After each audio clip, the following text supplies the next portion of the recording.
Alright, so I played a game recently called Songs of Conquest. I would recommend this to everybody. So much so that I believe that this is, all things considered, the evolution of Heroes of Might and Magic. I'd rate Songs of Conquest higher than Heroes of Might and Magic 3. If you're aware of turn-based strategies at all, you know that title. So this is as good as it gets. What is it about? Does it matter? I don't even know the story of Heroes after playing it since before I was 10. So story is really not very important, especially considering there are only 4 missions per race. It's obvious where the developers' priorities lie. What did I enjoy? Well, let's just say I've had decades of experience playing turn-based strategies. Not that I'm any good at the competitive aspect, but the gist is what I wouldn't be doing it if I didn't enjoy them. And throughout the years, through all the different PCs I've had, I've always installed a handful of games. Heroes of Might and Magic 3, Age of Wonders Shadow Magic, and Warcraft 3.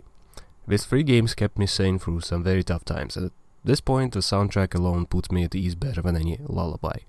I adore these games, and without them I wouldn't be who I am today, which is to say, saying that Songs of Conquest is better than any of those, at least in some aspects, is a very high praise. To be fair though, the game is still in development, and there is a possibility of something idiotic coming in the future. As is, the game itself is also smaller. There are only 4 races, less variety with map objects, heroes, artifacts, yada yada yada. Still, the ideas here are bafflingly simple, yet very smart.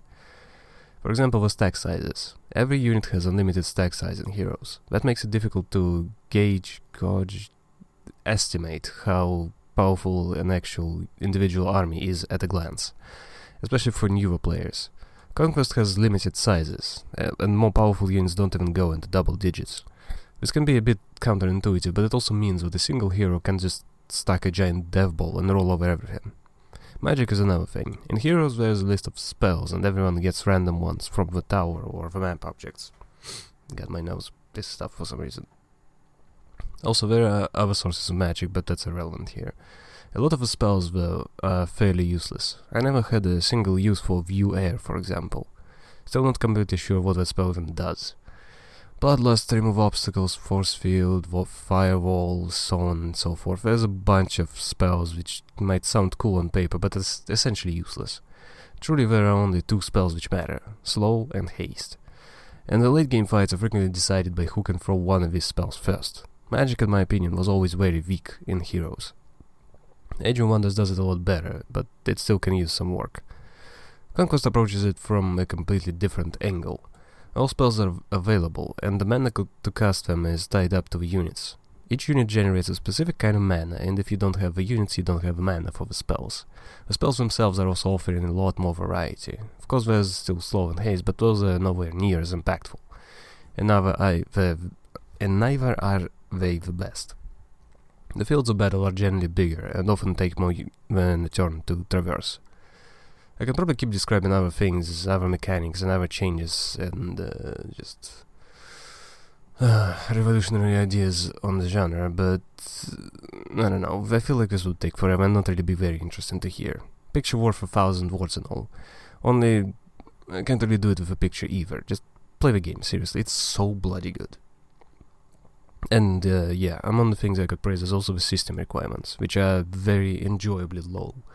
Even the hard drive space is used close to Heroes 3, although settings can be cranked up and then the game becomes shockingly demanding. By the way, the art style is also pretty damn nice. It's got this sort of isometric pixelated look, although the player can zoom in. There was a give going around about how that actually works, and the devs came up with a clever trick to make it all work wonderfully. If I find it, I'll probably put it into the description. Also, I like the idea behind the races in the game, especially the Undead.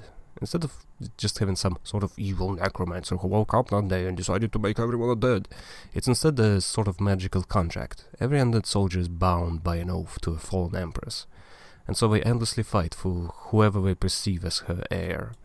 Rana is also pretty cool. Fortress was my favorite town in Heroes 3 after all. Frogs, lizards, and eventually dragons.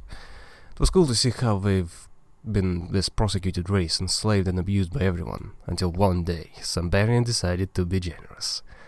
Sadly, it is delivered a bit too fast. Again, 4 missions is nowhere near enough for these kinds of stories, although the Undead campaign felt long somehow. Anyway, I like the ideas behind the story, if not the story itself. I guess my only complaint is that the game itself doesn't really offer the same kind of one more turn mentality. A lot of games like this have it. A lot of turn-based games, even games without turns, like Stellaris, has that. Difficult to describe exactly what that is. For example, in Stellaris, there is just something compelling about continuing to play, to start new games, to create new races, perhaps not even finishing any games, but always staying there, exploring and delving ever deeper. A big part of it, I believe, is the challenge, which generally needs to be present, but in a very low capacity. So the game can be largely played on autopilot, with plenty of mistakes. Songs of Conquest level of difficulty seems to be very polarizing. Easy and normal I wasn't able to lose to even when I was making terrible decisions on purpose. And high difficulty than that made me dread going forth, unless I risk losing it all and just wasting 40 turns of gameplay. And then the highest difficulty I was only able to beat by abusing the weakness of AI, meaning I pulled it apart as if I was playing StarCraft. Harassing with quick wielders, destroying the economy while making a strong defensive army, eventually winning a war of attrition. It's fun, of course, but it's not the same kind of joy I got from getting lost in a game. I'm just doing another turn, you know? That's exactly where the term comes from. I was either not challenged in the slightest or had to try hard. And I want something in the middle. But again, I believe that this can be improved by carefully tailoring maps, better campaign, and working on a more dynamic kind of difficulty. It could definitely be fixed in the future. So I don't know if I'm selling the game well enough, because I believe that if anyone wants to get anything from these ramblings, from these recommendations, then I believe that this game might be it. I believe that it is simply great and an instant classic, coming out of nowhere and standing side by side with the games covered by the rose-colored glasses, and earning its place among the legends. A rare gem like none other, taken from both the old and the new, while trying something different as well.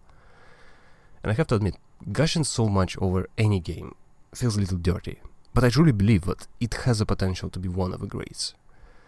So, don't get me wrong, it has flaws, but I believe all of them can be fixed, and I believe they will be.